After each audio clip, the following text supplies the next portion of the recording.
Ya, baik. Assalamualaikum warahmatullahi wabarakatuh. Selamat pagi semuanya.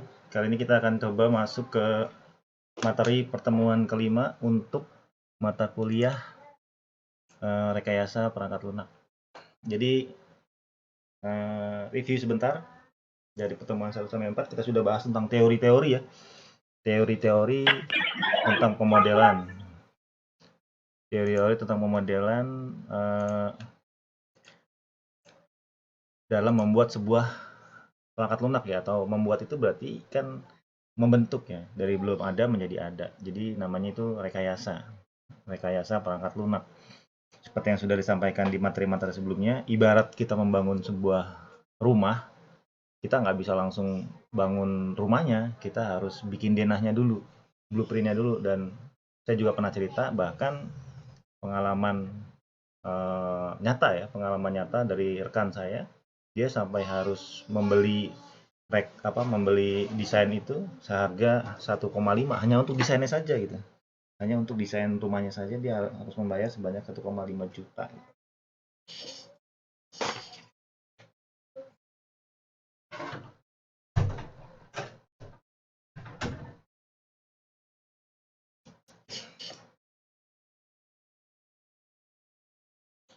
Itu baru desainnya saja. Nah, baru dia bisa request ke nanti si pembuat desainnya, baru pembuat desainnya doang. Bisa nggak kamarnya nanti luasnya segini, kemudian ruang tamunya luasnya segini, kemudian terasnya luasnya sekian, parkiran mobilnya sekian, terus kemudian lantai duanya sekian. Itu baru baru denanya saja, blueprintnya saja istilahnya. Sama seperti perangkat lunak, ya perangkat lunak memang seperti itu. Jadi yang mungkin selama ini kita pelajari secara eh, instannya ya, ketika kita disuruh membuat perangkat lunak ya kita langsung coding gitu, bikin database, kita buka PHP admin, bikin tabelnya dulu, kemudian tanpa harus memikirkan relasinya gimana, kemudian struktur tabelnya gimana gitu, LRS seperti apa gitu, tahu-tahu langsung suruh bikin database, kemudian suruh bikin program gitu. Nggak seperti itu, apa namanya, urut-urutannya ya, sesuai dengan eh, SDLC misalkan, atau waterfall, metode perancangan program. Misalkan kita harus menganalisa dulu, menemukan adanya masalah dulu, baru ketika ketemu masalah solusinya seperti apa, kemudian baru melakukan apa namanya, perencanaan, wawancara, komunikasi, pengumpulan dokumen, data, literatur, pengumpulan kutipan-kutipan dan sebagainya, baru pemodelan gitu. Nah, kita masuk pemodelan gitu. Jadi kita rancang dulu tuh. Nah, sesuai dengan judul kali ini kita akan bahas tentang pemodelan sistem dengan UML. UML itu singkatan ya, Unified Modeling Language. Jadi bahasa pemodelan gitu untuk pembuatan perancangan perancang eh, perangkat lunak ya.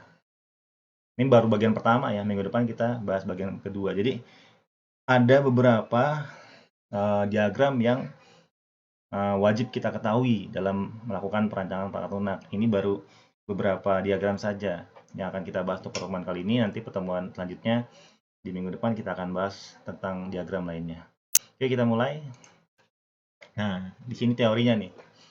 Mungkin tidak terlalu penting ya bagi kita dalam membangun sebuah atau merekayasa sebuah perangkat lunak. Tetapi nanti ketika sidang nanti kalian, sekecil apapun, sedikit apapun tulisan yang ada di paper skripsi, itu kalian wajib menjelaskan dengan bahasa yang satu, bahasa manusia, artinya bahasa kalian sendiri. Di situ dilihat apa namanya, dinilai oleh si penguji apakah kalian menguasai teori-teori yang kalian masukkan di dalam skripsi atau tidak gitu. Kalau misalkan menguasai ya dengan bahasa apapun kalian bisa menjelaskan gitu. Apa yang dimaksud dengan sistem, kemudian apa yang dimaksud diagram use case, kemudian sistem formasi itu apa. Kita bisa jelaskan dengan bahasa kita sendiri gitu. Tapi nanti akan ditanyakan, ini kutipannya mana ya gitu. Kutipan itu kan berasal dari tulisan-tulisan, artikel-artikel ilmiah, jurnal-jurnal, buku-buku gitu. Nah, di sini menurut Buch dan kawan-kawan ya, UML adalah bahasa standar untuk menulis blueprint perangkat lunak tuh. Blueprint, dia akan menyebutkan blueprint denah perangkat lunak, modeling. Jadi dapat digunakan untuk memvisualisasikan, jadi menggambarkan secara nyata dalam bentuk diagram-diagram, dalam bentuk simbol-simbol sesuai dengan diagramnya. Kemudian menentukan, membuat, mendokumentasikan artefak dari perangkat lunak secara intensif gitu. Jadi sangat jelas kalau kita menggambarkan sebuah perangkat lunak dalam bentuk diagram UML. Kemudian UML sesuai dengan sistem pemodelan, mulai dari sistem informasi perusahaan, aplikasi berbasis web yang terdistribusi, bahkan sampai sistem real time embedded yang sangat sulit. UML adalah proses yang independen, walaupun secara optimal harus digunakan dalam proses menggunakan case driven, arsitektur sentrik, kemudian iteratif, dan incremental. Nah, UML itu biasanya digunakan pertama untuk visualizing, sesuai dengan namanya visual ya, jadi menggambarkan gitu dalam bentuk tampilan. Jadi beberapa hal yang dimodelkan secara tekstual dengan model grafis. UML adalah bahasa grafis yang menggunakan sekelompok simbol grafis.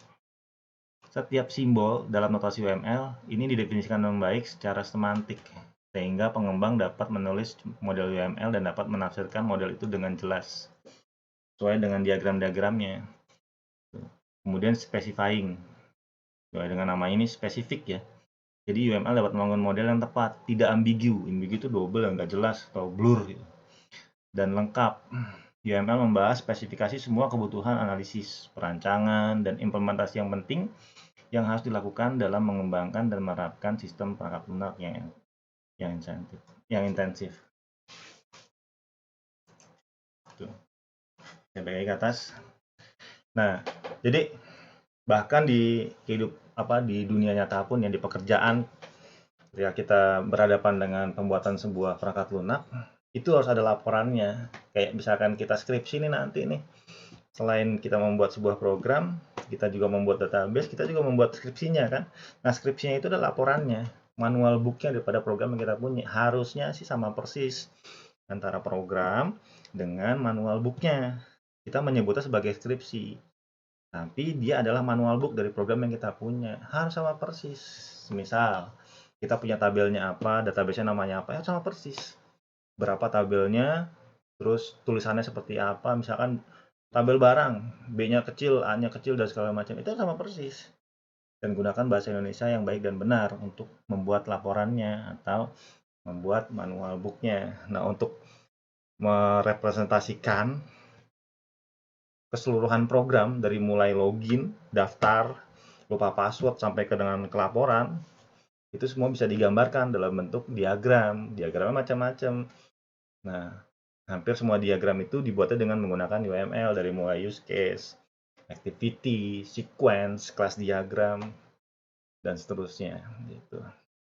Dan dia menggambarkan secara jelas aktor siapa saja yang terlibat di dalam perangkat lunak yang akan kita buat. Aktor itu orang-orang ya, stakeholder. Usernya siapa aja. Misalkan dalam aplikasi kita itu ada sekitar 3 minimal ya, 3 level. Pertama adalah member, kemudian user non-member, kemudian ada admin, kemudian lagi nanti ada manager, ada kaprodi, ada direktur, ada rektor, ada wakil rektor. Nah, itu kan siapa saja yang menggunakan, aktor-aktornya ya. Setiap aktor kan punya akses yang berbeda. Setiap akses mempunyai menu tampilan yang berbeda sesuai dengan aksesnya, seperti itu. Nah, itu bisa digambarkan secara jelas dengan menggunakan UML tadi. Penentuan aktor, kemudian aktivitasnya apa saja dari masing-masing aktor tersebut, kemudian alurnya, diagramnya apa saja, data yang ditangkapnya apa saja, kemudian prosedurnya, functionnya, atau kelasnya, atau controllernya nih, yang diakses apa saja dari masing-masing aktor tersebut gitu. Kayak misalkan get data mahasiswa, nah itu bisa diakses oleh siapa saja, get data mahasiswa. Kalau get data mahasiswa berarti kan semua data mahasiswa diakses. Jadi ada prosedur atau function namanya get data mahasiswa. Nah, itu nggak bisa diakses oleh mahasiswa karena mahasiswa nggak bisa melihat data pribadi mahasiswa lainnya. Dosen juga mungkin bisa, tetapi dibatasi. Tapi kalau memang tidak dibatasi, berarti semua data mahasiswa bisa diakses oleh dosen, oleh kaprodi, oleh ADM, oleh rektor dan sebagainya, tetapi tidak boleh oleh mahasiswa. Kan bahaya kalau misalkan tanggal lahir, kemudian alamat, nama orang tua, itu bisa diakses oleh teman sendiri. Harusnya seperti itu. Nah, kemudian constructing. Nah, ini UML bukan bahasa pemrograman visual. Ingat ya, dia bukan bahasa pemrograman, tapi modelnya bisa langsung terhubung ke berbagai bahasa pemrograman dan memungkinkan untuk memetakan ke bahasa pemrograman seperti Java, C++, Visual Basic. Dulu itu ada arsitektur paradigma itu. Itu kita bisa bikin UML di situ, bisa membuat UML di situ, kemudian nanti function-functionnya, controllernya, modelingnya. Tapi kalau UML lebih kepada ini ya, model ya. Itu bisa diambil langsung diekspor langsung ke bahasa pemrograman OOV. Dulu tuh Java. Gitu. Jadi langsung kebentuk tuh. Kalau di Code Igniter tuh, saya punya videonya di YouTube, silahkan dicari. Itu namanya CRUD Igniter. Jadi kita bisa bikin tabel, bisa bikin kelas diagram lengkap dengan relasinya, itu langsung dipetakan, bukan hanya dalam bentuk modelnya saja, tapi controller sama view-nya udah masuk semua sekalian. Bahkan sudah langsung bisa dijalankan kalau satu program penuhnya itu diambil langsung dimasukkan ke htdoc. Nah, documenting. UML membahas dokumentasi, arsitektur sistem, dan semua detailnya. UML menyediakan bahasa untuk mengekspresikan persyaratan dan tes. UML juga menyediakan bahasa untuk memodelkan kegiatan perencanaan proyek. Jadi kalau logikanya gini sih, gampangnya gini ya. Yang namanya programmer itu kan harusnya dia hanya coding. Tetapi ada beberapa programmer yang memang mengerti cara membuat database. Jadi dia kerjakan sendiri, bikin databasenya, bikin tabelnya, bikin relasi tabelnya, bikin indexingnya, bahkan partisi tabelnya dia kerjakan sendiri. Tapi kalau misalkan ditanya, ada nggak pekerjaan yang namanya database administrator? Ada. Apakah seorang database administrator ngerti program? Belum tentu. Tapi ada nggak database administrator yang jadi programmer? Ada. Jadi, apakah ada programmer yang ngerti database tapi juga bisa bikin server, ngerti jaringan? Ada. Tapi ada nggak programmer sama database administrator yang ngerti jaringan sama nggak bisa bikin server? Ada juga. Gitu. Jadi tergantung pribadinya masing-masing, dia mau mengembangkan diri atau tidak gitu. Untuk bisa menguasai itu semua. Tapi kalau dia mau fokus ke dalam satu saja nggak masalah. Lanjut. Nah ini UML versi 1.0 dibagi menjadi dua kelompok. Pertama ada diagram struktur, kedua ada behavioral diagram.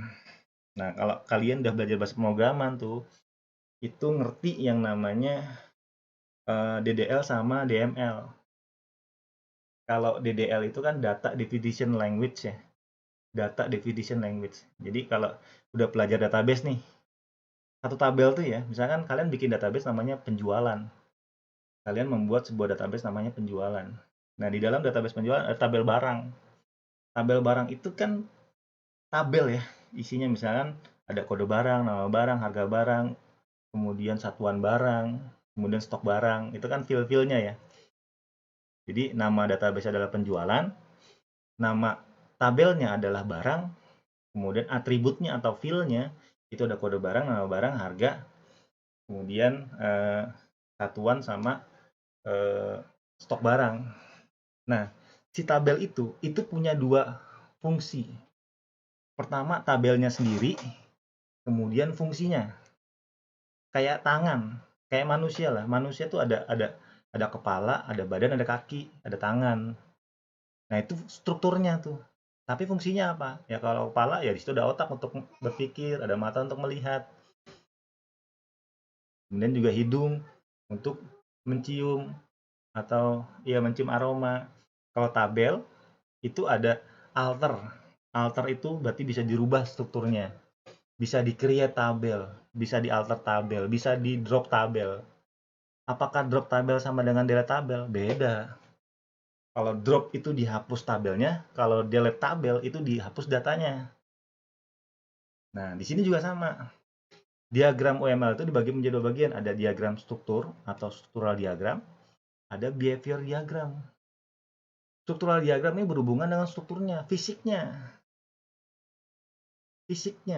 Kalau behavior itu isi datanya, aktivitasnya, apa yang bisa dilakukan oleh diagram tersebut gitu. Jadi kalau ditanya, emang UML itu dibagi menjadi berapa sih? Dua, Pak. Dua apa aja? Diagram struktur sama behavioral diagram.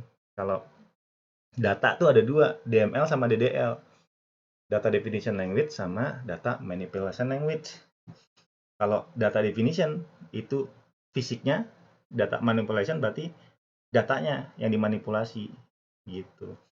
Nah, yang pertama adalah kelas diagram. Nah, kelas diagram ini adalah tabelnya.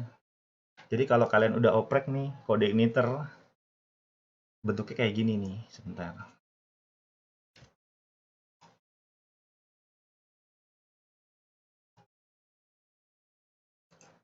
Saya masuk ke D, kemudian XAMPP, kemudian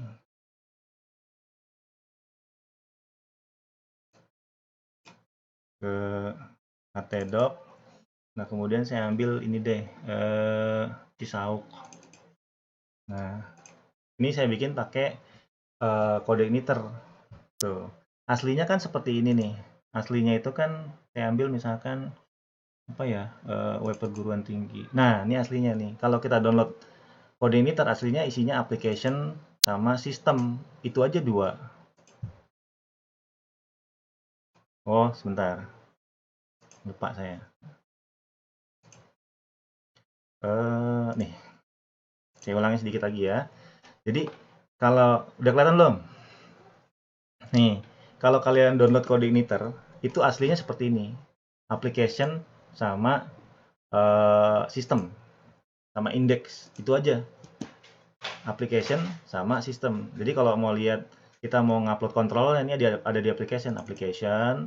Ini ada controller, ini ada model, ada view. Ini aslinya. Tuh. Jadi kalau mau upload controllernya ada di controller, mau upload mau ngedit query-nya ada di model, mau edit tampilan dari webnya ada di view. Namanya MVC itu, MVC, model view controller. Gitu. Nah, balik ke sini ke yang tadi, kelas diagram. Nah, kelas diagram itu berhubungan dengan tabel. Misal saya buka SQLiOC.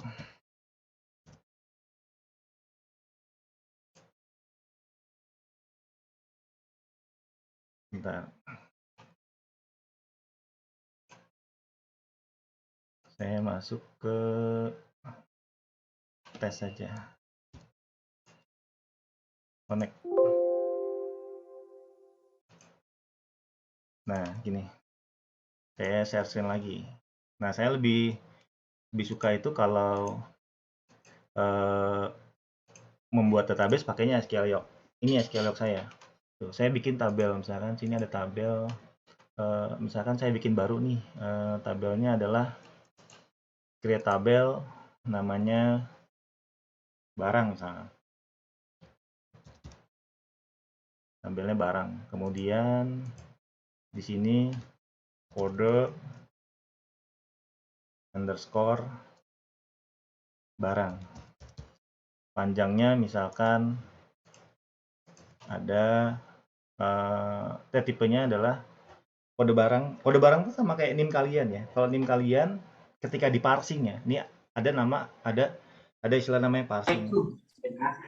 Parsing itu adalah bentar, saya mute dulu ya, maaf ya. Nah, parsing itu adalah istilahnya memotong karakter atau kata menjadi beberapa bagian-bagian. Kayak NIM kalian nih, misalnya saya ambil contoh nih kayak Charles nih, 17190025. Nanti deskripsi kalian, kalau misalkan bikin perancangan sistem, itu ditanya, emang kodenya itu terdiri dari apa saja? Nah, misalkan NIM-nya Charles nih, 17 itu berarti jurusan. Jurusan 17 itu apa ya? TSI apa TI ya? Kemudian 19 itu tahun masuk. 0025 adalah urutan ketika Charles mendaftar di jurusan yang Charles pilih sekarang di tahun 2019. Berarti dia di urutan 25, 0025. Itu namanya parsing.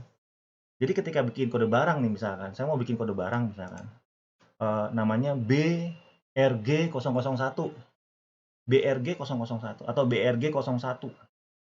Saya misalkan punya barang cuma maksimal 99 item, 99 barang. Saya bikin sebanyak 5. Ini yang varchar. Varchar itu adalah varian karakter. Lengthnya adalah 5. Dan dia ada primary key. Kemudian nama barang di sini. Nama underscore barang. Tuh. Di sini juga varchar. Varian karakter ya. Lengthnya adalah 25. Contoh, nama barang sebanyak 25 karakter.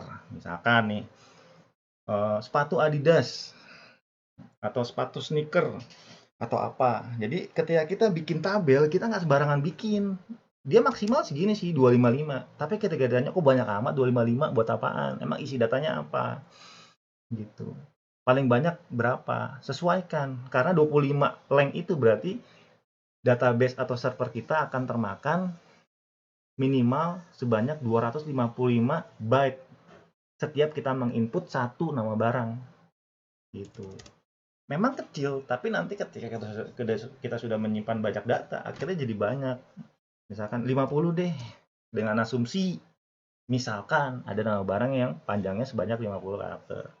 Nah, kemarin saya baca berita di Detik, ada permasalahan, ada seorang bayi lahir, kemudian dikasih nama sama orang tuanya sebanyak 19 kata. Bayangin 19 kata. Anak saya Muhammad Farel Fabian Ferdiansyah itu 4 kata. Saya hitung-hitung hampir 30 karakter. Hampir 30 karakter, 20 karakter lebih gitu. Ini 19 kata, bayangin. Sedangkan di sistem Dukcapil, untuk mencetak akte kelahiran, dia hanya bisa menyimpan, si programmernya ya, yang bikin program Dukcapilnya, hanya bisa menyimpan nama bayi sebanyak 55 karakter. Bayangin, berarti itu kemarin saya itu 19 kata itu ada berapa karakter ya? Itu banyak yang simpan, berarti potong gitu namanya. Tapi agak nggak lazim ketika ada seorang anak dikasih nama sebanyak 19 karakter gitu. Tapi kan itu haknya dia gitu. Makanya ketika bikin database atau bikin tabel, itu diperhitungkan sebelumnya gitu. Ya kayak nama-nama orang-orang zaman dulu atau orang-orang Eropa kan itu ada nama keluarganya, ada nama ininya dimasukkan ke dalam situ gitu. Jadi ya diperhitungkan. Kemudian harga underscore barang. Ini berarti berupa teks. Berupa angka. Misalkan kita masukkan 9 dengan asumsi sebanyak 9 digit. 9 digit berarti itu ada 999 juta 999.999 rupiah gitu. Ini ada stok barang, stok underscore barang. Ini adalah integer juga, maksimal 3, berarti maksimal sebanyak 999 stok barangnya. Di kode barang itu ya, tidak semua kode barang. Jadi ini kita ngomongin tentang satu unit barang, kemudian ada unit barang. Ini biasanya kayak pasang, misalkan kilo gitu. Ini biasanya kita kasih varchar saja. Ini 10 gitu. Nah, ini nama tabel nih. Nah, tuh, berarti sudah ada tabel barang nih. Kalau saya alter, jadi kayak gini. Tuh, ini alter nih, ini masih bisa dirubah nih. Ini namanya struktur barang. Tuh, struktur barang itu dia balik lagi ke sini. Saya stop share lagi. Saya share screen lagi, balik ke ini. Tuh, kelas diagram. Kelas diagram itu adalah tabel. Yang mana tabel tadi? Tabel barang. Nanti ada objek diagram, ada komponen diagram, deployment diagram, itu beda lagi. Kita bahas tentang kelas diagram dulu. Itu tabel. Nah, ketika ngomongin struktur tabel, berarti kita ngomongin tentang fisik tabelnya. Yaitu, pertama, bisa di-create tabel. Tadi saya bentuk tabel ya, namanya create tabel. Kemudian kedua, bisa diubah, di alter. Ini saya bisa tambahin X. Itu namanya ngerubah struktur. Tuh. Jadi kode barang X, nama barang X, harga barang X, itu strukturnya yang dirubah gitu. Kayak hidung nih, hidung kita nggak terlalu mancung gitu, terus kita punya uang terus kita operasi plastik gitu kan, terus kita mancungin. Nah, itu strukturnya yang dirubah. Tapi kalau misalkan saya mau hidung saya cuma nyium bau sapi bakar deh misalkan atau iga bakar, ya udah berarti itu fungsinya yang dirubah, bukan strukturnya. Jadi kalau saya nyedot itu, nah apapun yang saya sedot ya jadinya iga bakar gitu.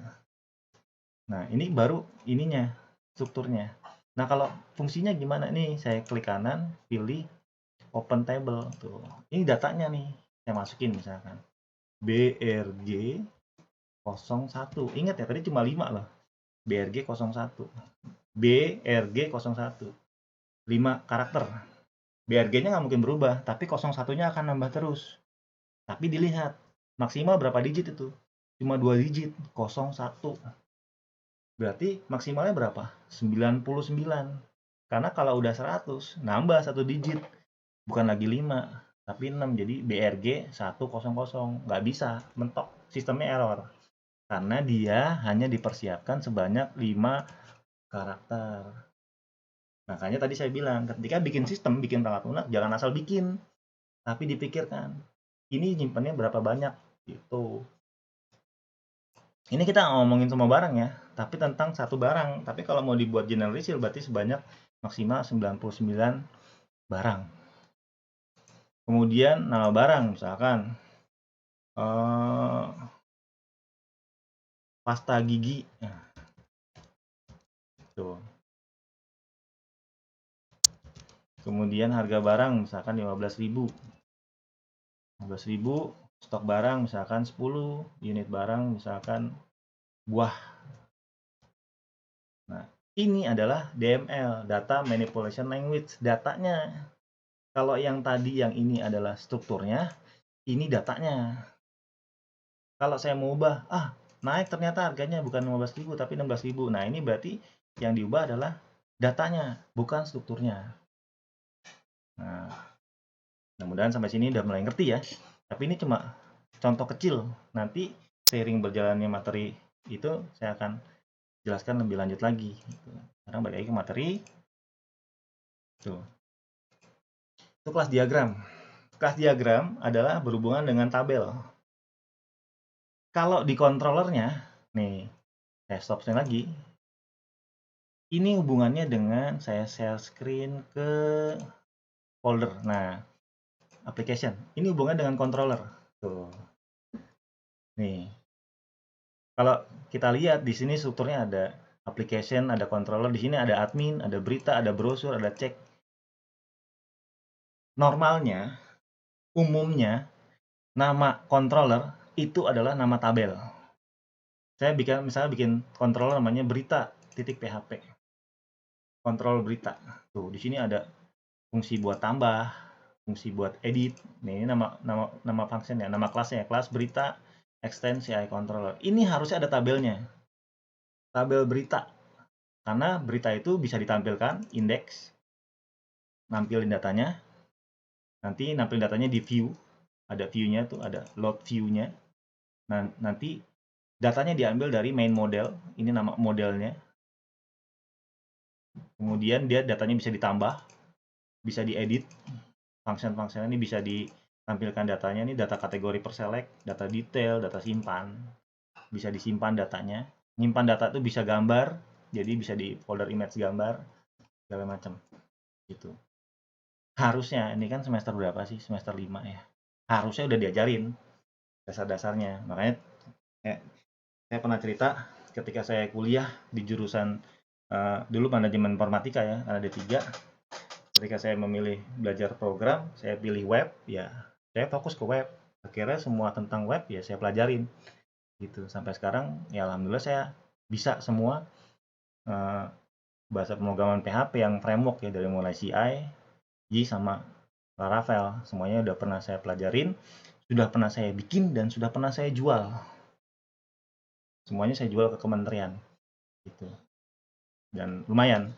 Gitu. Jadi punya pengalaman istilahnya. Kita ditanya, bisa bahasa pemrograman apa? Ya tiga saya sebutin. Bisa CI, bisa Laravel, bisa Y.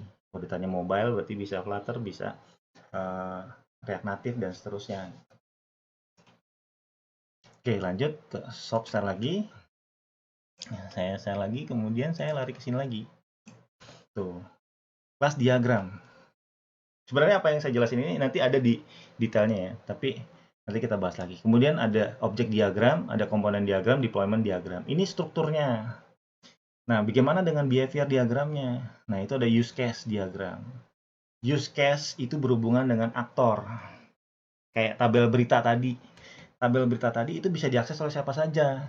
Ya, diakses oleh aktor pembaca, pengunjung. Ketika dia membuka web kita, nanti keluar berita kayak detik.com nih. Saya baca di detik.com. Berarti saya sebagai pembaca atau pengunjung. Tapi kan berita itu kan nggak sembarangan ada. Pasti ada orang yang upload. Yang diupload kan beda-beda. Ada teks, ada gambar. Dan nggak harus gambar sih, ada dokumen, bentuknya PDF segala macam, pokoknya file lah. Gitu. Nah, ketika ditanya use case diagram, maka pertanyaannya siapa saja aktor yang terlibat. Kemudian dia ngapain aja. Kemudian ada nggak use case yang saling berhubungan antara si aktor yang satu dengan aktor yang lain. Misal, berita. Ketika misalkan berita itu ada, maka use case-nya untuk melihat data berita, ingat ya, CRUD. CRUD itu ada C, create, R, read, U, update, D sama delete. Nah, ketika berita itu dibentuk, pasti bisa dilihat. Nah, ketika melihat berita, itu ada aktor seperti saya, pengunjung, seperti kalian ngelihat detik.com, kemudian ada adminnya yang bisa melihat data. Jadi dua aktor ini saling menuju ke use case yang sama, melihat data. Tapi apakah saya sebagai pengunjung bisa ngedit? Bisa nambahin berita? Nggak bisa. Cuma sih adminnya saja. Nah, apakah saya sebagai pengunjung bisa komentar terhadap berita tersebut? Belum tentu. Kalau misalkan di sistemnya dibikin hanya orang-orang yang login saja yang bisa posting komentar, ya berarti saya harus login dulu. Begitu juga admin. Apakah admin bisa masuk nambahin berita, bisa masuk melihat berita tanpa login? Ya nggak bisa lah. Pasti dia harus login dulu. Tapi pertanyaannya lagi muncul, apakah loginnya sama antara saya sebagai pengunjung dengan sebagai admin? Ya kalau dia single sign on, pakai email, ya bisa sama. Saya tinggal pilih email doang masuk. Tapi kan dia nanti punya tabel tuh, tabel akses. Tabel-tabel email-email mana saja yang dia sebagai pengunjung, mana sebagai admin gitu. Banyak kalau misalkan kita ngejelasin tentang use case, sama ketika nanti kalian sidang ya menjelaskan use case, kalau kalian hafal use case saja bisa 5 menit ngejelasinnya gitu. Sedangkan nanti sidang kan waktunya sejam. Sejam itu 15 menit buat presentasi. Ya kalau saya 5 menit buat ngejelasin use case saja, sisanya nggak kekejar gitu karena sisa 10 menit. Tapi kan si dosen menguji bisa bisa melihat kamu ngejelasin use case saja lama banget katanya. Saya tahu kamu ngerti, tapi tolong diatur-atur lagi. Tapi kan kita paham. Namanya kalau kita paham itu kita ngejelasin tuh kayak orang cerita. Tapi dengan bahasa yang agak ya penjelasannya pelan, kemudian lebih jelas segala macam gitu. Jadi kayak orang cerita. Karena kita paham. Tapi ketika kalian maju sidang skripsi terus dengan bermodalkan hafalan dan itu juga masih berantakan hafalannya, susah.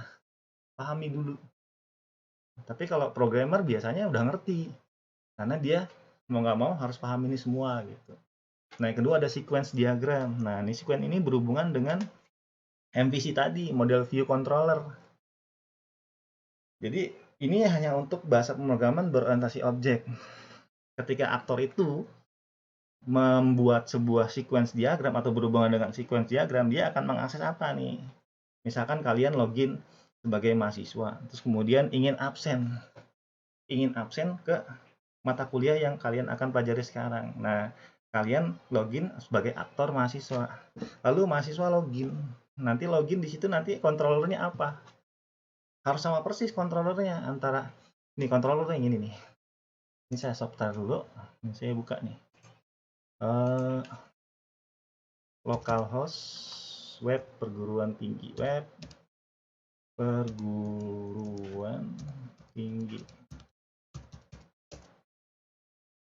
mana sih tulisannya? Web perguruan, bener kok. Oh salah, G-nya. Oh ini belum saya setting, masih saya cari ini aja. M U apa saya deh.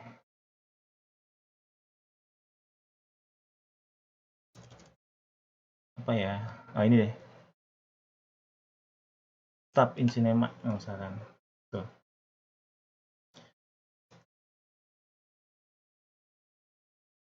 Terus saya buka sini, saya share screen lagi, atau saya buka Detik deh, sebentar, detik.com. Detik.com. Nah, di sini saya share screen detik.com. Tuh, detik.com. Nah, ini kan detik.com kan nama domainnya ya. Nama domainnya detik.com. Nah, misalnya saya ketik ini nih.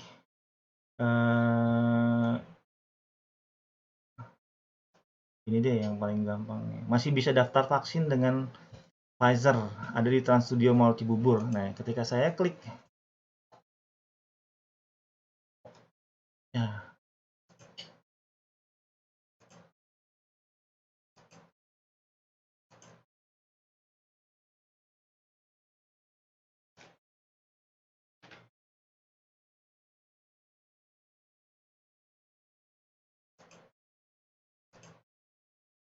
diagram, ada status diagram, collaboration diagram. Nanti kita bahas satu persatu.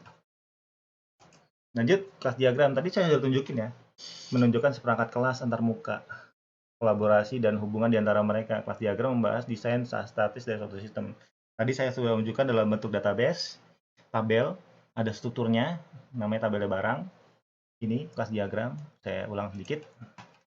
Saya share screen ke SQL saya. Ini namanya kelas diagram, tabel. Jadi kalau ngomongin kelas itu hubungannya dengan tabel. Gitu. Terus ada lagi, ketika ngomongin kelas berarti berhubungannya dengan controller. Tuh. Ketika kita bikin OOP pasti ada controllernya. Kalau di coordinator tuh adanya di posisi application, kemudian pilih controller. Tuh. Itu untuk kontrolnya. Kalau database-nya ada di model. Ini model-modelnya tuh. Nanti tanya sama yang ngajarin di bahasa pemrograman ya. Gitu. Jadi ketika kita punya passion bikin program, harusnya kita berani nanya gitu, sama siapa aja mesti nanya gitu.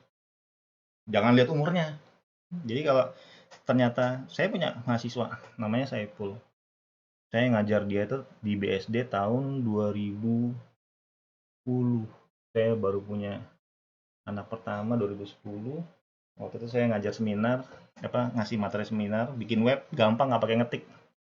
Jadi bikin web itu bisa nggak pakai ngetik, cuma klik-klik doang selesai gitu. Itu pakai Dreamweaver. Dan saya sudah upload caranya di YouTube. Dia datang habis seminar, terus dia minta diajarin. Dia minta diajarin cara bikin web. Bahkan dia minta privat. Dia datang ke rumah, dari rumah BSD di ujung sana sampai ke Kota Bumi di rumah saya.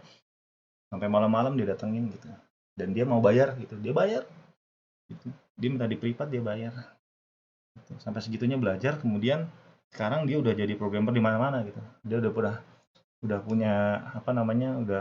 udah punya banyak pengalaman, pindah-pindah gitu. Di sini nggak suka, dia pindah ke sana. Di sana nggak suka, dia pindah ke sini gitu. Sekarang dia diminta kemarin buat masuk ke ruang guru, dia tolak, akhirnya dia masuk ke Pertamina. Gitu. Dan sekarang saya gantian nanya sama dia gitu. Padahal dia jauh di bawah saya. Jadi jangan lihat umur. Kalau emang ada yang lebih muda dari kita, nggak usah malu buat nanya. Tanya aja. Kalau emang suruh bayar, ya bayar. Kalau emang suruh harus bisa belajar, ya ajarin privat saya dong. Daripada saya privat di tempat yang agak rancu atau nggak jelas bayar mahal, yang saya bayar dia untuk privatin saya. Gitu. Jadi nggak usah lihat umur. Karena orang pintar itu nggak lihat umurnya, tapi apa yang diajarkan, apa yang diomongkan gitu, nggak ngelihat cepet berapa umurnya. Oke, lanjut ke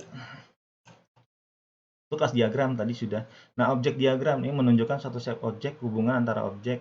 Diagram objek memodelkan instance dari hal-hal yang terdapat pada kelas diagram tuh.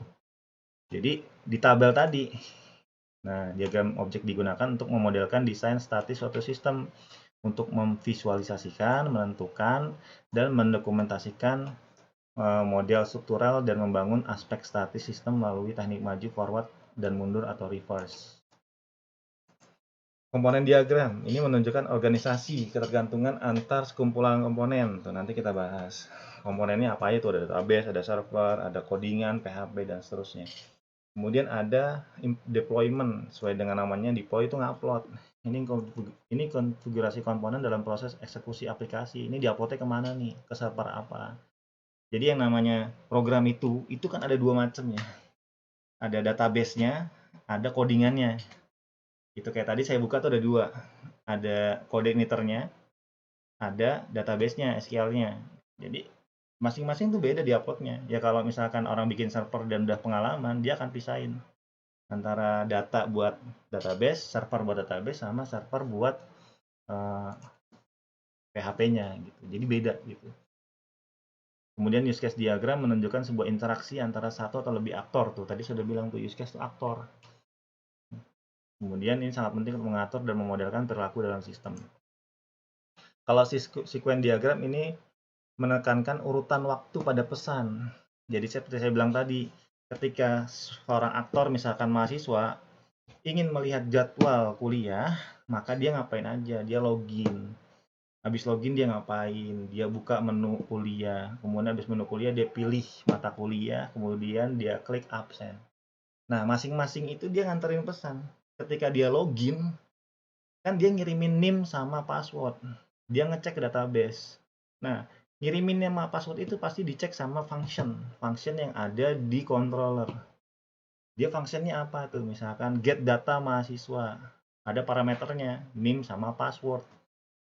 Nah, habis kayak gitu dia ngecek ke query. Habis ngecek ke query, baru tuh dia ngasih tahu ada atau tidak. Kalau ada, berarti silakan masuk. Kalau tidak ada, ditolak. Maaf, user dan password tidak terdaftar, dan seterusnya.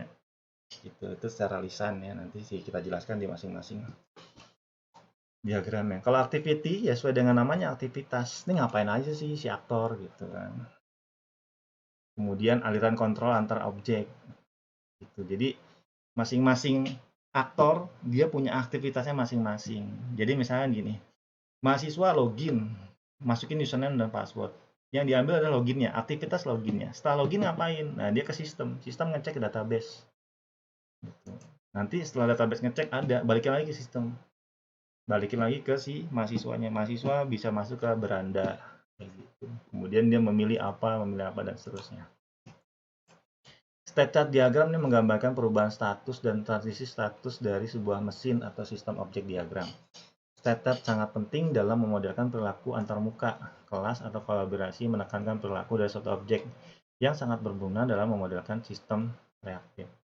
Kemudian the collaboration ini menekankan struktur organisasi yang mengirim dan menerima pesan. Diagram ini merupakan perluasan dari diagram objek, memberikan tambahan asosiasi antara objek dan menunjukkan objek mengirimkan message atau pesan dari objek ke objek lain.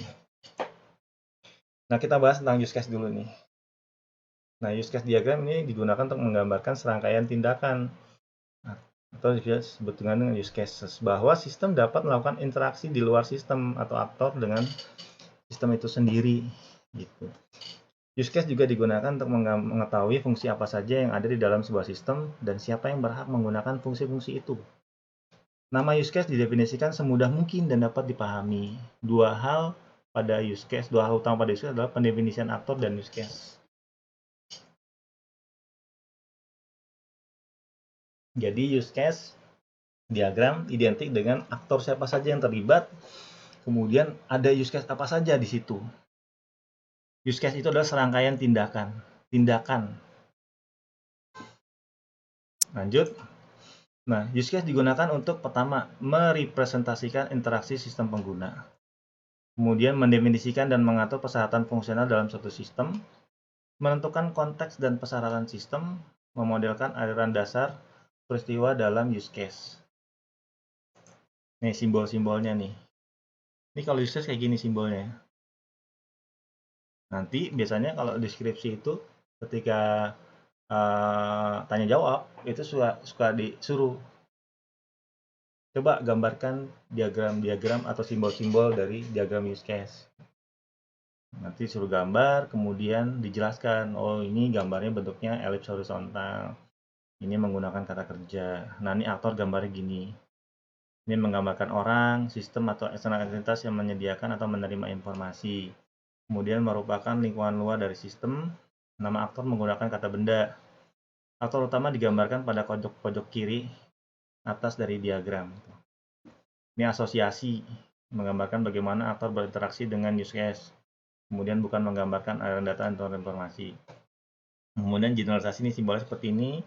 Ini menggambarkan generalisasi antara use case atau antara aktor dengan panah tertutup yang mengarah dari child ke parent. Kemudian ada lagi relasi. Ini tulisannya include ya. Jadi bentuknya seperti ini simbolnya tuh. Garis putus-putus. Kemudian ada keterangan include. Apa sih include? Nah, include itu adalah hubungan antara dua use case untuk menunjukkan adanya perilaku use case yang dimasukkan ke dalam perilaku dari base use case. Kemudian tanda panah terbuka harus terarah ke arah sub use case. Jadi include-nya itu kemana? Ke use case mana? Jadi use case itu ada dua. Ada sea level sama fish level. Sesuai dengan namanya, sea level berarti umum, besar, laut. Nah, ketika kita menggunakan sea level, tidak menggunakan include ataupun extend. Tetapi kalau kita pakai fish level, sesuai dengan namanya fish, ikan ada di laut. Lautnya cuma satu, ikannya bisa banyak, berarti fish level. Fish level itu berarti lebih detail. Nah, ketika kita menggunakan use case dengan fish level, maka kita harus menggunakan ini, simbol include sama extend. Kalau include tadi hubungan, kalau extend itu perluasan dari use case lain. Ini bentuknya opsional. Sama, tanda panahnya harus terarah ke use case-nya. Nah, kemudian ada boundary box-nya, ini kotaknya, ini kayak kita bikin sistem pasti ditanya, ini ruang lingkupnya apa ya? Sama seperti use case pasti ada ruang lingkupnya. Tuh, ini contoh use case nih. Ini kalau pakai fish level ya. Yang ini fish level. Ini ada 3 gambar, 1, 2, 3. Ini sea level. Ini fish level. Fish level karena pakai include sama extend. Kalau ini sea level tidak pakai. Ini contoh. Saya punya aktor namanya anggota. Anggota melakukan aktivitas namanya meminjam buku. Ini adalah use case meminjam buku. Nah, dia include ke cek status pinjaman. Jadi ini ada modul kalau di program tuh ya. Ini namanya misalkan kelas diagram namanya buku atau perpustakaan, pinjam buku. Nah, di sini dia ngecek dia si anggotanya ingin meminjam buku. Tetapi sebelum meminjam buku, dia akan ngecek modul lagi namanya cek status pinjaman. Jadi nggak boleh minjem kalau misalkan dia ternyata masih belum balikin buku. Nah, di sini nanti dia akan memproses. Ini anggota udah pernah minjem atau belum? Kalau sudah pernah minjem, udah dibalikin semua atau belum? Kalau belum dibalikin semua, nanti dimunculkan lagi di sini. Dibalikin lagi ke anggota, dibilang, Anda telah minjem buku, tapi ada buku yang belum dikembalikan. Kayak gitu. Tapi kalau sudah dibalikan semua, silakan meminjam buku. Nah, ketika ada meminjam buku, dia juga mengembalikan buku. Nah, ini kalau ini include ya, dia ngecek ke sini. Tapi kalau ngembalin buku, ternyata pas ngembaliin, dia telat. Pasti kena punishment dong, kena denda. Nah, di sini ada modul tuh membayar denda. Gitu. Ada modul membayar denda. Jadi, kalau include arahnya ke si use case modulnya, tapi kalau extend arahnya berbalik dia. Ke arah si use case utama. Ini use case utama, ini yang use case tambahannya. Nah, kemudian ini contoh yang kedua adalah mahasiswa. Ini melakukan login dengan mengisi username dan password. Ini nama use case. Kemudian ini ada lagi contoh ketiga, ini user. Dia pilih menu, pilih profil, pilih login. Ini use case, use case, use case. Nah, kalau ini keterangannya, jadi pada gambar di atas, penulisan nama use case, pilih menu, pilih profil, pilih login, tidak seharusnya tulis demikian. Use case dituliskan dengan business process, bukannya aksi. dalam activity diagram. Jadi bukan gini ya, tapi kayak gini. Tuh, kalau gambar di atas ini penulisannya use case sama sekali tidak tuliskan secara berlebihan. Seharusnya hanya login saja. Ini salah, ini salah. Yang benar tuh kayak gini. Meminjam buku, mengembalikan buku, cek status pinjaman, membayar denda. Jadi jangan bukan kayak ini. Ini bukannya use case, tapi lebih kepada kayak activity diagram. Lebih kepada iya, activity diagram atau HIPPO atau hierarki input proses output gitu. Tapi ini contoh yang paling benar. Oke, lanjut. Ini contoh pembuatan use case untuk pembelian tiket online. Nih, kasusnya adalah pembelian tiket online. Use case yang pertama adalah registrasi. Aktornya adalah pembeli. Nah, use case ini berfungsi untuk proses pendaftaran sebagai pembeli. Kemudian, kalau pembelinya udah registrasi, otomatis harus ada yang approve, ACC, atau verifikasi. Nah, nama use case-nya adalah verifikasi data. Aktornya adalah admin nih untuk mengecekkan data pembeli gitu. Nah, kalau di program gitu kan, kalau di program kan saya sebagai register atau sebagai pembeli saya registrasi. Nah, saya kan nunggu tuh, kok belum diproses-proses sih gitu kan, kayak Tokopedia kan gitu. Kemudian si adminnya nanti baru proses verifikasi gitu. Kalau misalkan udah bener, udah bayar, dia ngecek pembayaran, ngecek ke barangnya kalau emang barangnya ada. Kemudian ini kan tiket ya, kalau tiketnya ada udah bayar berarti kan verifikasi. Terus setelah diverifikasi sama si admin, berarti si admin kan ngirimin jadwal penerbangan tuh. Nah, si pembeli bisa ngeliat tuh jadwal penerbangannya tuh. Nah, setelah dia dapat nih email nih, notifikasi via email, WA, atau WhatsApp, nah, dia bisa login. Nah, login ini bukan cuma hanya pembeli atau admin saja, tapi dua-duanya bisa akses. Seperti yang saya bilang tadi, ketika saya lihat berita, kalau saya mau isi komentar, saya masih login. Admin juga kalau mau ngisi berita, dia juga harus login. Pertanyaannya loginnya sama atau tidak. Tapi kalau login pakai Gmail, ya otomatis harus sama, tinggal klik doang kok. Gitu. Tinggal sign on karena kan pakai email. Gitu. Tinggal klik, masuk. Tapi nanti tampilannya apa disesuaikan dengan akses levelnya gitu. Nah, kemudian beli tiket. Ya, ini adalah pembeli saja yang karena kan beli, nggak mungkin admin beli, ngapain admin beli gitu kan? Admin kan cuma proses doang. Gitu. Nah, ini kalau lanjutnya adalah daftar kebutuhan fungsional aktor. Nah, pembeli ini adalah aktor yang melakukan registrasi, melihat jadwal penerbangan, melakukan login, membeli tiket, dan check out. Ini pembeli tuh. Dia cuma ranahnya di sini doang tuh. Tapi kalau admin, ya dia verifikasi data, kemudian login, kemudian bikin laporan, segala macem gitu. Banyak sebenarnya. Tapi kayak gini loh, kayak kita bikin web itu pasti kalian tahu yang namanya depannya front end sama back end. Front end itu diakses oleh orang yang mengunjungi, back end itu diakses oleh administrator. Administrator juga banyak levelnya. Jadi ada admin yang hanya bisa ngenteri berita saja, tapi nggak bisa ngeliat transaksi. Ada admin yang bisa ngeliat transaksi. Sama kayak kasir-kasir di Indomaret. Kalau kasir-kasir yang baru, pasti dia nggak bisa ngedit transaksi. Makanya ketika dia salah melakukan transaksi, dia panggil supervisornya. Mas, tolong dong gitu. Ini saya salah verifikasi. Nah, nanti si supervisornya datang, dia login, pakai adminnya dia, aksesnya dia, terus dia bisa ngedit, dihapus gitu.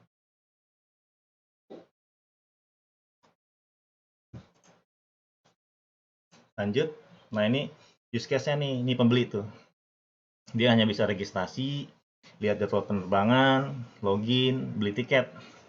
Tuh. Tapi pas dia registrasi, dia harus verifikasi data dulu nih. Ini oleh admin. Tuh.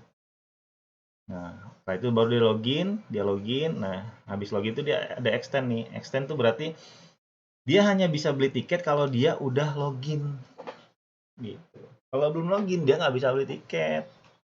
Nah, kalau udah beli tiket, dia udah cetak segala macam, dia bisa check out. Tuh. Ini lihat tuh, check out, verifikasi data, itu tanda panahnya ke sana. Tapi kalau beli tiket, tanda panahnya ke login. Artinya apa? Dia hanya bisa beli tiket kalau dia sudah login. Tapi kalau dia udah beli tiket, dia bisa check out. Nah, dia bisa registrasi, dia bisa nunggu nih. Sampai kapanpun dia nunggu. Kalau tidak diverifikasi data oleh admin. Gitu, ini include. Tapi kalau dari verifikasi sama admin, dia udah bisa nerima atau bisa melihat jadwal penerbangan. Nah, ini ada deskripsi. Deskripsi itu berarti contohnya menyediakan layanan pembelian, kemudian aktornya adalah pembeli, pre-conditionnya adalah login, post-conditionnya pembeli melengkapi data penumpang, pembeli memilih cara pembayaran, kemudian pembeli melakukan checkout, kemudian relasinya adalah extend dari login. Jadi setiap use case itu punya namanya spesifikasi use case.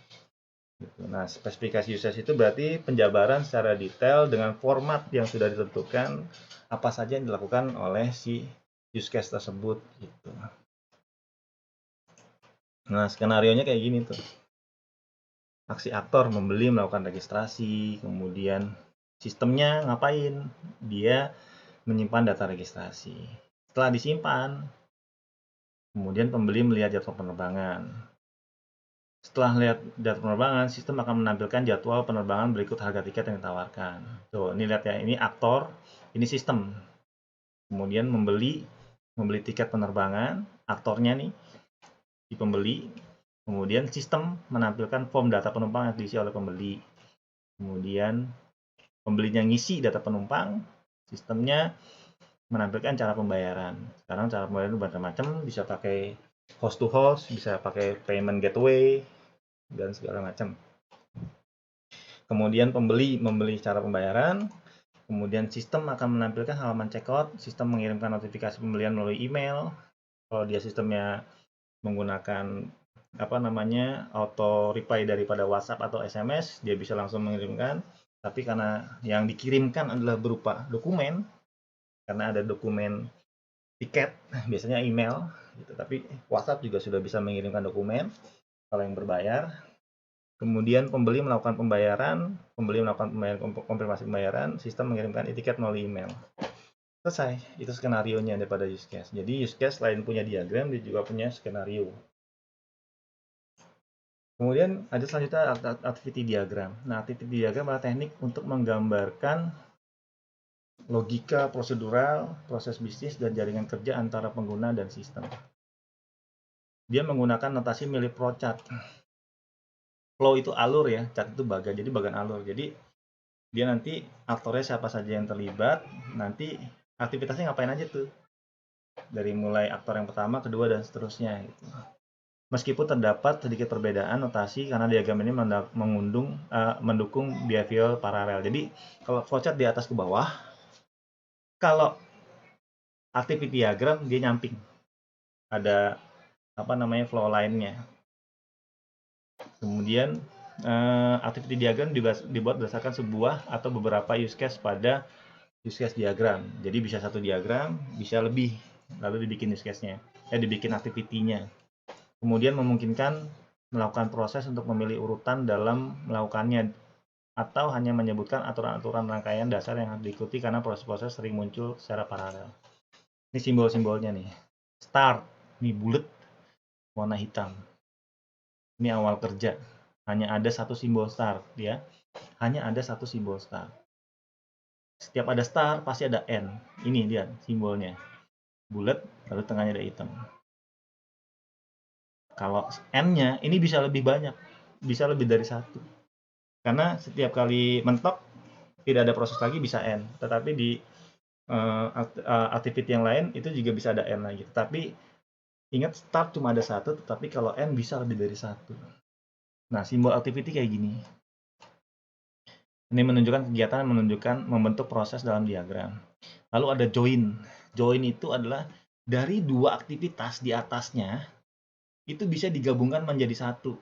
Itu namanya join. Nanti dari 2 atau 3 atau 4 aktivitas, itu bisa menuju kepada satu aktivitas. Itu namanya join. Simbolnya seperti ini. Kemudian ada fork. Ini kebalikannya. Ini pemecahan. Dari satu aktivitas itu bisa dipecah menjadi beberapa aktivitas lainnya atau activity lainnya. Itu namanya fork, garpu ya. Di sini garpunya tidak hanya bisa 2, tapi bisa 3, bisa 4, dan seterusnya. Begitu juga di sini. Ini bisa dari 1, 2, 3, 4 menjadi 1. Ini juga dari 1 bisa jadi 1, 2, 3, 4, dan seterusnya. Setelah itu ada decision atau penyelesaian kondisi. Ini pengambilan keputusan. Dia cuma isinya yes atau no, true atau false. Jika ya ke bawah, jika tidak kemana. Jadi cuma ada 2. Kemudian ada konektor, ini seperti ini. Ini ada swim lane. Swim lane itu ya tadi flow, bukan, kalau di itu namanya flow line, ini swim lane nih. Jadi mengelompokkan berdasarkan aktor. Misalnya nih aktornya apa, nanti di bawahnya prosesnya, aktivitasnya. Di sampingnya ada aktor apa, nanti juga ada aktivitasnya apa saja. Nah, ini contohnya nih. Di sini ada aktor pembeli sama aktor aplikasi online. Kita lihat tuh, startnya cuma satu. Warna simbolnya kayak gini. Ketika ini nama aktivitinya tuh ya, aktivitas beli tiket. Ketika pembeli ingin membeli tiket, maka aktivitas diagramnya adalah dia start, kemudian buka aplikasi e-tiket. Dia buka tuh aplikasi e-tiket. Nah, setelah membuka, berarti kan aplikasi online-nya ini menampilkan menu aplikasi. Nah, kalau sudah tampil, berarti kan si pembeli melakukan pilih pembelian. Nah, setelah pilih pembelian, dia lihat dulu nih jadwal penerbangan. Jadi di aplikasinya itu dia ada menu pilih pembelian, lalu nanti muncul tampilannya jadwal penerbangan. Nah, jadwal penerbangan kan dia nggak bisa langsung tampil. Pas diklik link jadwal penerbangan, berarti kan dia minta ke aplikasi online-nya untuk menampilkan jadwal penerbangan. Gitu. Nah, setelah ditampilkan jadwal penerbangan, baru tuh dia milih tiket penerbangan. Nah, tapi di sini baru namanya orang beli tiket kan berarti harus login dulu. Login juga nanti dia harus daftar dulu kalau belum punya akun. Kalau sudah punya akun dia bisa login, tapi yang namanya orang ngetik kan bisa aja ngetiknya salah. Nanti ada validasi data, walaupun dia punya akun tapi bisa aja dia salah ngetik. Kecuali kalau dia save cookies-nya atau save session-nya. Jadi simpen password misalkan. Kalau dia udah simpen ya pasti otomatis bisa masuk gitu. Nah, lalu ada proses validasi data nih. Bener nggak nih user sama password yang dimasukin? Ya kalau misalkan salah, dibalikin lagi ke login. Tapi kalau aplikasi yang bagus dia punya 3 kali tuh. 3 kali kesempatan buat login, tapi setelah itu dia akan di-freeze berapa jam gitu. Akun Anda telah dibekukan selama 6 jam, silakan mencoba lagi 6 jam berikutnya, kayak gitu. Itu kan ada proses lagi di dalamnya. Kemudian ada, kalau misalkan valid, dia menampilkan form data penumpang. Nah, dia isi itu data pribadi dia. Setelah dia isi, nah di sini muncul nanti tuh, dia save kan tuh, tek simpen. Sama ketika kalian daftar hair. Daftar hair kan kayak gitu. Setelah muncul mata kuliahnya, kalian pilih hair, kemudian nanti muncul pembayarannya tuh. Nanti muncul tuh, ada Indomaret, ada Alfa, ada BCA, virtual account, ada Permata, virtual account. Nanti kalau misalkan pilihnya saya pilih VA atau virtual account yang BCA deh, nanti keluar tuh. Dia akan host to host ke si BCA-nya, minta VA, virtual account. Biasanya virtual account itu nanti berlaku dalam berapa menit atau berapa jam. Ini valid dalam berapa jam. Gitu. Silakan lakukan pembayaran sesuai dengan nomor virtual account yang sudah diberikan dan bank yang sudah dituju. Jadi nggak bisa kalau kita ngajuin via BCA bayar pakai Permata, ya nggak bisa kecuali kalau tambahin kode bank. Tapi kena cas lagi nanti. Lu buat apa kalau misalkan bayar ke BCA atau bayar pakai Permata gitu.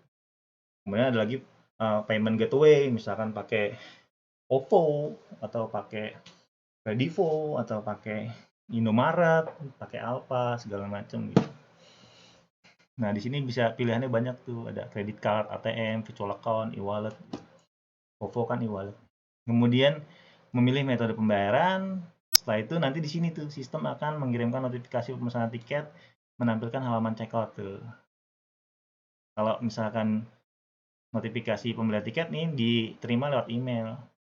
Lalu kalau misalnya dia checkout langsung ke sini melakukan pembayaran gitu. Misalkan nih dia pada saat di bandara langsung gitu kan. Ngapain dia simpan ke tiket, tinggal nunjukin aja nih saya udah bayar gitu. Tapi biasanya sih otomatis dikirimkan ke email gitu. Lalu pembayaran, kirimkan tiket, menerima tiket, selesai. Ini N-nya. Ini bacanya gitu.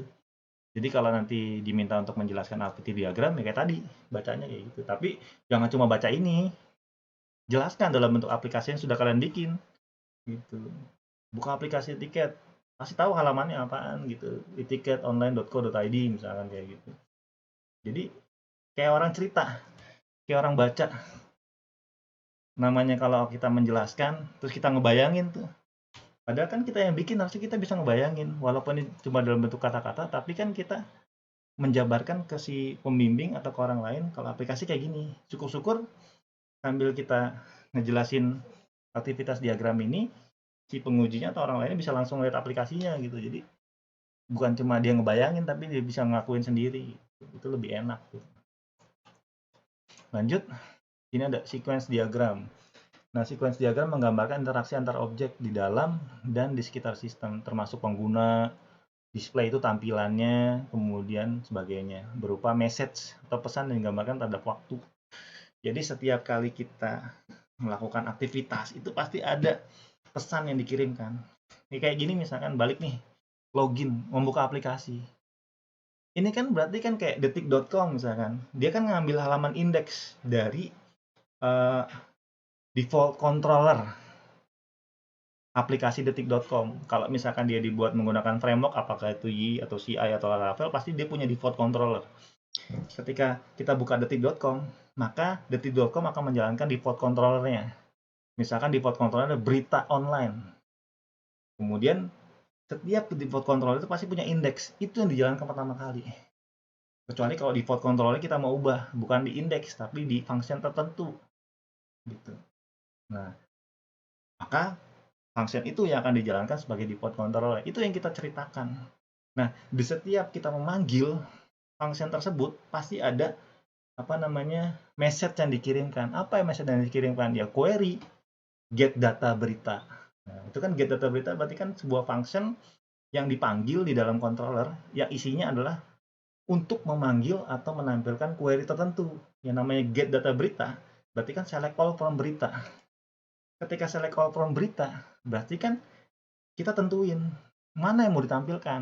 Karena berita itu kalau kita lihat ada yang namanya headlines. Headline itu yang tampilnya selalu di atas. Walaupun dia udah berhari-hari, udah berjam-jam, tapi tampil selalu di atas.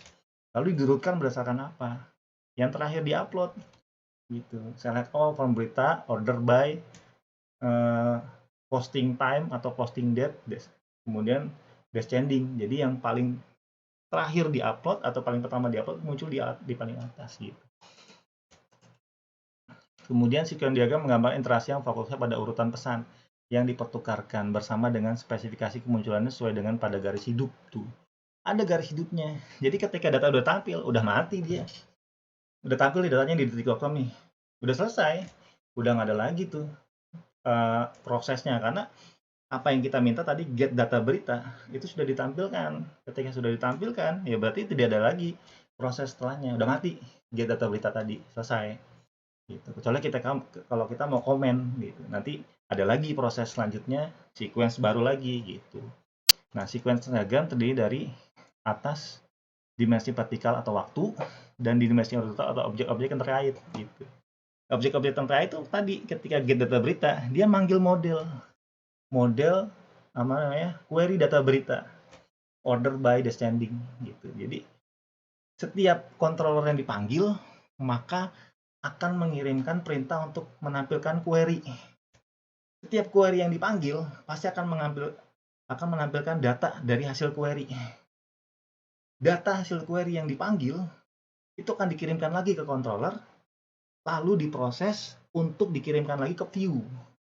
Lalu ditampilkan dalam bentuk halaman web atau halaman mobile. Tuh, lihat tuh. Controller, model, sama view.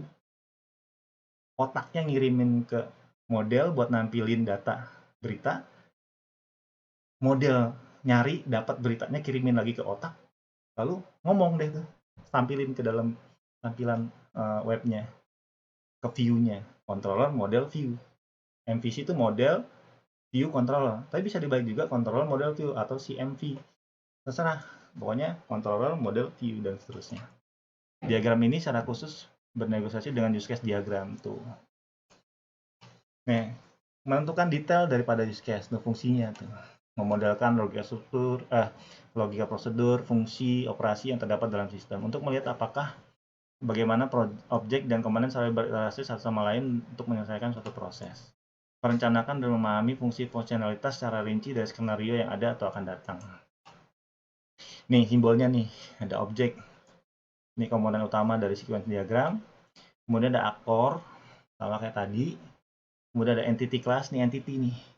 Menggambarkan hubungan kegiatan yang akan dilakukan. Kalau ngomongin entity, berarti ngomongin tabel. Ini tabel, di database itu tabel. Kalau boundary class, ini adalah view-nya. Tuh, menggambarkan sebuah penggambaran dari form ini view-nya. Kalau control class, ini kontrolnya. Nih, model, view, controller. Jadi kalau misalkan simbolnya kayak gini, ini berarti tabel. Pasti tabel. Kalau kayak gini berarti view-nya, halaman webnya, halaman PHP-nya. Nama halaman PHP-nya apa? Kalau ini namanya controller, berarti controllernya. Ini lifeline-nya seperti tadi. Jadi ketika sudah mati ya sudah, tidak ada lagi garis kotak kayak ini. Kemudian ini message-nya, pesan disampaikan tadi kayak get data berita, query data berita, dan seterusnya. Loop dan kondisi merupakan kerangka interaksi, yaitu cara untuk penandaan sebuah bagian sequence diagram. Ntar dulu nih, sudah mau 1 menit ya, diagram. Nah, kerangka terdiri dari beberapa daerah yang dipisahkan menjadi beberapa fragmen. Setiap kerangka itu memiliki guard. Setiap kerangka memiliki operator dan setiap fragmen memiliki guard. Guard merupakan sebuah ekspresi kondisional dengan tanda kurung kemudian menunjukkan bahwa pesan akan dikirim jika nilai guard benar. Ini operator umumnya nih, ada ALT. Ini alternatif dari banyak fragment. Hanya yang kondisinya true yang akan dijalankan. Kemudian ada OPT, ini opsional. Ini fragmen yang akan dijalankan jika kondisi yang mendukungnya true. Jadi kalau ALT itu hanya kalau true, kalau OPT itu kalau salah satunya true, kayak boolean ya. Kalau par berarti dia paralel, setiap fragmen dijalankan secara paralel. Kalau loop berarti dia looping, iterasi, perulangan, sampai dia kondisinya tidak terpenuhi lagi. Tuh, baris iterasi ya. Jadi dari misalkan saya bikin login. Login itu hanya bisa diakses sampai 3 kali salah.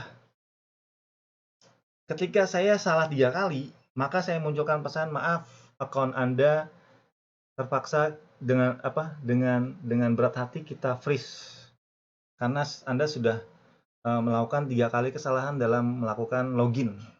Silahkan coba login kembali setelah 6 jam ke depan. Nah, itu berarti kan ada 3 kali maksimal iterasi perulangan dia dikasih kesempatan buat login. Setelah 3 kali kesempatan dia gagal login, berarti ada punishment. Karena si sistem nggak bisa ngedetek dia orang baik atau bukan. Tetapi ketika dia sudah 3 kali salah melakukan login, ya kita anggapnya sebagai orang jahat saja, walaupun dia lupa atau segala macam gitu. Kita anggapnya sebagai orang jahat, karena kita tidak main hati di situ. Kita main langsung ke prosedur. 3 kali salah, freeze, bekukan. Tapi kasih kesempatan dia untuk bisa login misalkan 6 jam ke depan. Dan dikirimkan lognya ke email yang punyanya sebenarnya, walaupun yang punyanya dia, tapi kan kita nggak tahu itu dia atau bukan gitu. Bisa saja dia salah ketik atau keyboardnya error segala macam, tapi kita nggak bisa main hati di situ gitu. Itu fungsinya loop gitu. Kemudian ada region, critical region. Fragmen hanya dapat mempunyai satu thread untuk menjalankannya, satu thread untuk menjalankannya. Kemudian negatif, ini menunjukkan interaksi yang salah. Kalau ref berarti referensi, menunjukkan sebuah interaksi yang didefinisikan pada diagram yang lain, sedangkan SD adalah sequence diagram. Ini contoh-contohnya nih, kalau ALT kayak gini tuh, balance, null, accept, else, reject. Ini contohnya kayak tadi. Login, kalau loginnya bener, dia login, tapi kalau enggak ya buang, kasih pesan, maaf login salah. Tapi kalau paralel ya, kita bisa buka browser, lalu kita jalanin Google, kita jalanin Bing, kita jalanin Ask segala macam. Kita bisa jalanin Chrome, kita bisa jalanin Firefox, kita bisa jalanin Opera, Microsoft Edge secara paralel gitu. Jadi kan saya pernah kenal ya joki ujian online. Misalkan ujian online-nya hanya bisa mendeteksi satu NIM untuk satu browser. Ya kalau dia mau ngerjain kayak 4 orang nih sekaligus gitu. Jadi buka 4 browser, Chrome, Firefox, Opera, sama Microsoft Edge. Sekarang ada lagi Brave ya kalau nggak salah ya. 5 tuh. Berarti saya bisa mengerjakan 5 orang sekaligus, beda-beda browser kayak gitu. Kemudian ada remote, ini ada negatif, ada opsional, ada loop. Gitu. Nah, ini contoh sequence diagram. Tuh, ini aktornya pembeli. Ini adalah aktivitasnya nih, aplikasi tiket. Tuh, ini berarti dia menjalankan buka aplikasi. Nah, buka aplikasi ini merupakan function yang ada di controller. Function ada di controller. Namanya buka aplikasi. Kalau kosong kayak gini, berarti dia nggak ngirimin parameter. Dia cuma menjalankan function namanya buka aplikasi yang ada di controller. Tuh, dia ngejalanin aplikasi tiket. Aplikasi tiket, seperti yang saya sudah bilang tadi, dia pasti kalau dikerjakan dengan menggunakan framework PHP, pasti punya namanya root controller atau default controller. Setiap default controller akan menuju ke controller yang dipilih. Setiap controller yang dipilih pasti punya indeks. Nah, indeks itu yang dijalankan. Nah, dia punya batas waktu segini, rentan waktunya nih. Ini daur hidupnya dia nih, si function ini. Di sini dia ada query, nampilin menu.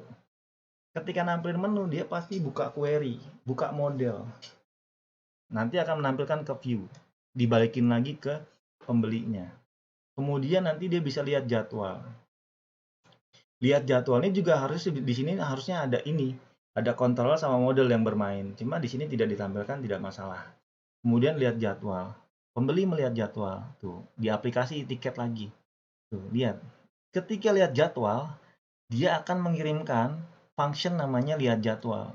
Itu tuh, jadwal penerbangan. Ini adalah modelnya, jadwal penerbangan. Ini adalah controllernya ya. Ini berarti ini model nih. Ini controller, ini view, ini nggak ada model, berarti cuma controller sama view saja. Nah, dia menarik ke controller jadwal penerbangan. Di sini nanti ada function namanya lihat jadwal. Lalu menampilkan jadwal, kemudian menampilkan jadwal. Kemudian beli tiket, ini harus ada modelnya nih, harus ada database. Ada simbol dari database atau model. Simbolnya kayak gini. Nah, nih. Oh, ini model ya. Ini boundary class, ini ini berarti ada salah penulisan tadi ya. Ini model, ini controller, ini view. Ini berarti model, ini view. Controllernya mana? Boundary class, berarti belum ada controller, jadi salah berarti ini. Ini model, harusnya ini bukan model, ini controller. Ya, tapi bacanya seperti itu ya.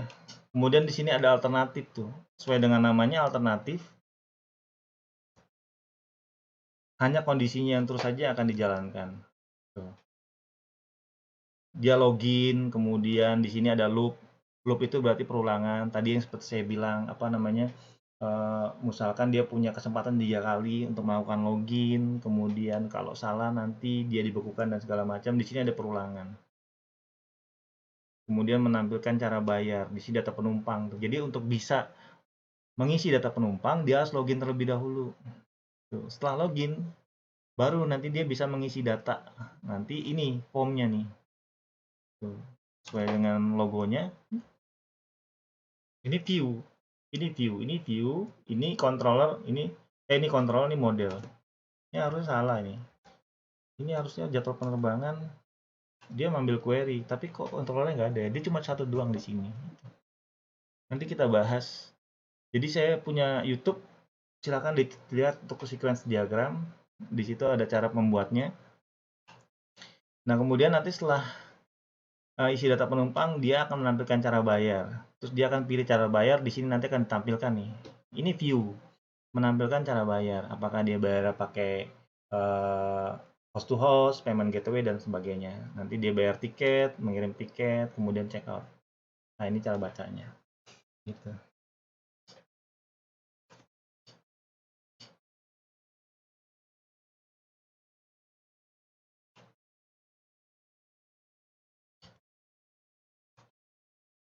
Nah, baik, sampai di sini dulu materi untuk pertemuan rekayasa perangkat lunak.